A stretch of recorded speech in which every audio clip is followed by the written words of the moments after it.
અને જય મહાદેવ. કેમ છો બધા? મારી ચેનલ એચએનએસ ફૂડ સ્ટેશનમાં તમારું સ્વાગત છે. આજે આપણે લીલા સોયાબીનના દાણાનું શાક બનાવીશું. આ શાક ટેસ્ટી અને સાથે સાથે હેલ્ધી પણ બને છે. તો ચાલો તેને બનાવવાની શરૂઆત કરીએ. લીલા સોયાબીનના દાણાનું શાક બનાવવા માટે સૌથી પહેલાં તો અહીંયા આપણે સોયાબીનની સીંગું લઈ લઈશું. હવે આ સોયાબીનને આપણે ફોલીને તેના દાણા અલગ કરી લઈશું. આ સોયાબીનની સીંગોને ફોલતા થોડી વાર લાગે છે, પરંતુ સોયાબીન આપણા શરીર માટે ખૂબ જ ફાયદેમંદ છે. સોયાબીનમાં પુષ્કળ માત્રામાં પ્રોટીન હોય છે અને એ સિવાય ઘણા વિટામિન્સ અને મિનરલ્સ પણ હોય છે. એટલે સોયાબીનનું રેગ્યુલરલી સેવન કરવું શરીર માટે ખૂબ જ ફાયદેમંદ છે. આ લીલા સોયાબીનના બિયાને તમે ફ્રીઝરમાં કોઈ પણ એરટાઇટ કન્ટેનર અથવા તો ઝીપલોક બેગમાં ભરીને સ્ટોર પણ કરી શકો છો. અને હવે અહીંયા જોઈ શકાય છે કે આપણા સોયાબીનના બિયા તૈયાર થઈ ગયા છે. અને અહીંયા મેં થોડા ફ્રીઝરમાં સ્ટોર કરેલા સોયાબીનના બિયા પણ લીધેલા છે. હવે આ બધા જ બિયાને એકસાથે ચોખ્ખા પાણી વડે ધોઈને સાફ કરી લેશું. સોયાબીનને ધોઈ લીધા પછી હવે તેને આપણે સાઈડમાં રાખી દઈશું અને એ ચોપર લઈ લઈશું. અહીંયા મેં ઇલેક્ટ્રિક ચોપર લીધું છે, તમે દોરીવાળું ચોપર પણ લઈ શકો છો. તેમાં એક મીડિયમ સાઇઝની ડુંગળી, 8થી 10 લસણની કળી, 2 અથવા તો 1 તમારી તીખાશ પ્રમાણે લીલા મરચાં અને 1 મીડિયમ સાઇઝનું ટમેટું લઈ બધી જ વસ્તુને સરસથી ચોપ કરી લેશું. અને ત્યાર પછી હવે શાકના વઘાર માટે એક વાસણમાં 1 થી 1.5 અથવા તો 2 ટેબલસ્પૂન જેટલું તેલ લઈ ગરમ કરીશું. તેલ ગરમ થાય એટલે તેમાં અડધી ચમચી જેટલું આખું જીરું ઉમેરીને તેને સાંતળી લેશું. અને ત્યાર પછી તેમાં 1/4 ટીસ્પૂન જેટલી હિંગ ઉમેરી આપણે ચોપ્ડ કરેલા ડુંગળી ટમેટાની પેસ્ટ ઉમેરી દઈશું.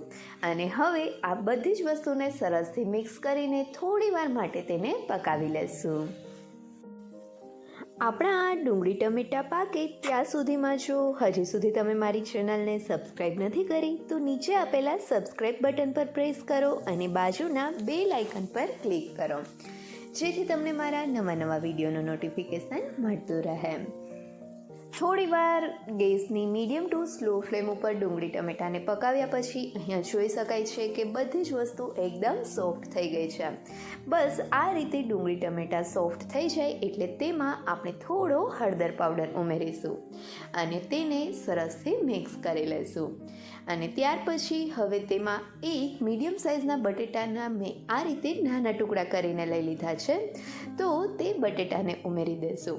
અને તેની સાથે જ આપણે જે સોયાબીનને ધોઈને સાઈડમાં રાખ્યા હતા તેને પણ ઉમેરી દઈશું. અને હવે તેમાં સ્વાદ પ્રમાણે મીઠું ઉમેરીને બધી જ વસ્તુને સરસથી મિક્સ કરી લેશું. અને ત્યાર પછી ગેસની મીડિયમ ફ્લેમ ઉપર કઢાઈને ઢાંકણ ઢાંકીને શાકને પકાવીશું. અહીંયા આપણે શાકને ત્યાં સુધી પકાવવાનું છે કે જ્યાં સુધી બટેટા અને સોયાબીન ચડી ના જાય. અને જ્યારે શાક પાકતું હોય ત્યારે વચ્ચે ઢાંકણ ખોલીને તેને ચમચા વડે હલાવતા રહેવું, જેથી કરીને શાક તળિયે બેસીને બળવાની શક્યતા ના રહે. અંદાજિત 6 થી 7 મિનિટ જેવું ગેસની મીડિયમ ફ્લેમ ઉપર શાકને પકાવ્યા પછી અહીંયા જોઈ શકાય છે કે હવે બટેટા અને સોયાબીન ઓલમોસ્ટ પાકી ગયા છે. તો હવે આ જ સમયે તેમાં બધા જ મસાલા ઉમેરીશું, જેમાં લાલ મરચું પાવડર, થોડો ધાણા જીરું પાવડર અને થોડો એવો ગરમ મસાલા પાવડર ઉમેરીશું. અહીંયા બધા જ મસાલા તમે તમારા ટેસ્ટ પ્રમાણે વધુ ઓછા ઉમેરી શકો છો. અને શાકમાં થોડી ચપટી એવી ખાંડ પણ ઉમેરવી, જેનાથી શાક વધારે ટેસ્ટી બને છે. હવે આ બધા જ મસાલાને શાકમાં સરસથી મિક્સ કરી અડધી મિનિટ માટે પકાવવા દેશું. અડધા મિનિટ જેવું મસાલાને પકાવ્યા પછી હવે તેમાં 1/4 કપથી અડધા કપ જેટલું પાણી ઉમેરીશું. અને હવે તેને પણ સરસથી મિક્સ કરી લઈશું અને ફરીથી કઢાઈને ઢાંકણ ઢાંકીને શાકને પકાવીશું. કેમ કે હજી બટેટા અને સોયાબીન થોડા કાચા છે, તો તે પણ સરસથી પાકી જાય. અંદાજિત 4થી 5 મિનિટ માટે ગેસની મીડિયમ ફ્લેમ ઉપર શાકને ફરીથી પકાવ્યા પછી અહીંયા જોઈ શકાય છે કે સોયાબીન અને બટેટા સરસથી પાકી ગયા છે. એનો મતલબ છે કે આપણું આ શાક તૈયાર થઈ ગયું છે. આ શાકને તમે આ રીતે ખુલ્લું કડાઈમાં કરવાની જગ્યાએ પ્રેશર કુકરમાં 3થી 4 વિસલ વગાડીને પણ તૈયાર કરી શકો છો. તો તૈયાર છે આપણું આ એકદમ ટેસ્ટી એવું સોયાબીનનું શાક. તો ચાલો ફટાફટ આ ગરમા ગરમ લીલા સોયાબીનના શાકને સર્વિંગ પ્લેટમાં સર્વ કરીએ. આ શાક રોટલી, ભાખરી, પરાઠા અથવા તો ભાત સાથે પણ ખાવાની ખૂબ જ મજા પડે છે. તો તમે પણ આ એકદમ ટેસ્ટી અને હેલ્ધી એવા લીલા સોયાબીનનું શાક એક વખત ઘરે જરૂરથી ટ્રાય કરજો અને મને કમેન્ટ કરીને કહેજો કે તમને આ સોયાબીનના શાકની રેસીપી કેવી લાગી.